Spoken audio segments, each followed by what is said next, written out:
ज्ञानोबा तुकारामांचा जयघोष सर्वत्र सुरू आहे।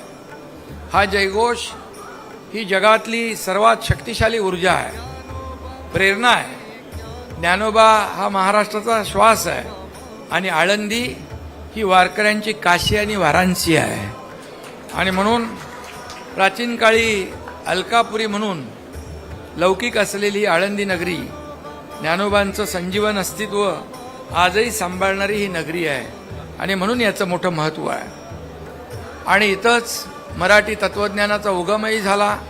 हे आपल्या मराठीपणाचं पवित्र उगमस्थान आहे, भागवत धर्माचं देखील तीर्थस्थळ आहे। आणि म्हणूनच तुम्हाला देखील धन्यवाद देतो, तुम्ही ज्ञानेश्वरीच्या ऑडिओ बुकचं या ठिकाणी म्हणजे आपण ते तयार केलं, मुख्यमंत्री महोदयांच्या शुभ हस्ते सुरू झालं, एक मोठी सुरुवात आहे। आजच्या काळात ज्ञानेश्वरी नव्या पिढीला माहीत करून द्यायची असेल, नव्या पिढीपर्यंत पोचवायची असेल तर हे खरं म्हणजे हे आधुनिक तंत्रज्ञानाचा अवलंब करणं ही खऱ्या अर्थाने काळाची गरज आहे।